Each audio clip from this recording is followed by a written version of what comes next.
literarische Wunder präsentiert. Hallo und herzlich willkommen. Heute reisen wir in die tiefen Südstaaten der USA der 1930er Jahre und erkunden das Buch Wer die Nachtigall stört, einen der größten Klassiker der amerikanischen Literatur. Bleibt dran für 10 spannende Kuriositäten über Harper Lees preisgekrönten Roman. Der Titel Wer die Nachtigall stört ist eine Metapher. Im Buch erklärt der weise Atticus Finch seinen Kindern, dass es eine Sünde sei, eine Nachtigall zu töten, da diese nur singt und niemandem schadet. Die Nachtigall steht symbolisch für Unschuld, besonders für den unschuldig Angeklagten Tom Robinson. Der Titel fasst die zentrale Botschaft des Buches zusammen: die Unschuld derjenigen zu schützen, die nicht in der Lage sind, sich selbst zu verteidigen. Wusstet ihr, dass viele Elemente des Buches aus Harper Lees eigenem Leben stammen? Scout Finch, die Erzählerin, basiert teilweise auf Lees eigener Kindheit in Monroeville, Alabama.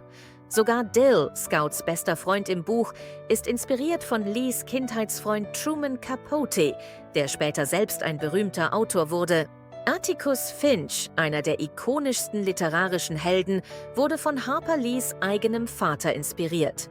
Wie Atticus war ihr Vater ein Anwalt, der während seiner Karriere einen Fall verteidigte, bei dem ein afroamerikanischer Mann fälschlicherweise beschuldigt wurde. Atticus Finch verkörpert im Roman moralischen Mut, Integrität und Gerechtigkeit. Das Buch wurde sofort ein riesiger Erfolg. Wer die Nachtigall stört, wurde 1960 veröffentlicht und ein Jahr später mit dem Pulitzer-Preis ausgezeichnet. Bis heute wurden über 40 Millionen Exemplare weltweit verkauft und es gehört zu den meistgelesenen und geliebten Werken der amerikanischen Literatur. Die Verfilmung von 1962 unter der Regie von Robert Mulligan gilt als eine der besten Buchadaptionen aller Zeiten. Gregory Peck, der die Rolle von Atticus Finch spielte, gewann einen Oscar für seine Darstellung. Der Film wurde ebenso geliebt wie das Buch und verhalf der Geschichte zu noch mehr Bekanntheit.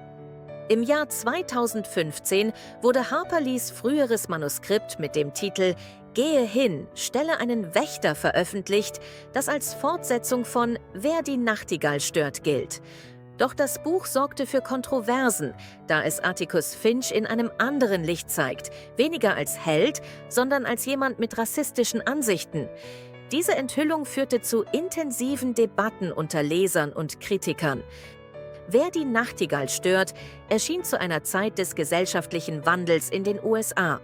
Es wurde zu einem wichtigen literarischen Werk, das in Schulen diskutiert wurde, während die Bürgerrechtsbewegung an Fahrt aufnahm. Das Buch thematisierte Rassismus und soziale Gerechtigkeit und inspirierte viele, sich aktiv für Gleichberechtigung einzusetzen. Scout Finch, die Erzählerin der Geschichte, ist ein außergewöhnlicher literarischer Charakter.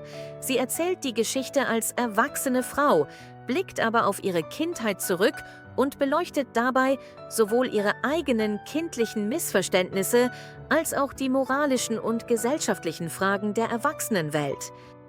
Trotz ihres großen Erfolgs lebte Harper Lee ein äußerst zurückgezogenes Leben. Nach der Veröffentlichung von Wer die Nachtigall stört, gab sie nur selten Interviews und lehnte es ab, im Rampenlicht zu stehen. Sie konzentrierte sich darauf, ein normales Leben in ihrer Heimatstadt Monroeville zu führen und blieb dem Ruhm fern. Obwohl Boo Radley fast das ganze Buch über im Verborgenen bleibt, ist er eine der zentralen Figuren der Geschichte. Sein Charakter basiert möglicherweise auf einem echten Nachbarn von Harper Lee, der ebenfalls sehr zurückgezogen lebte und über den viele Gerüchte kursierten. Das waren unsere 10 spannenden Kuriositäten über Wer die Nachtigall stört. Welcher Fakt hat euch am meisten überrascht? Lasst uns eure Gedanken in den Kommentaren wissen und vergesst nicht, unseren Kanal zu abonnieren, um keine weiteren literarischen Einblicke zu verpassen. Bis zum nächsten Mal.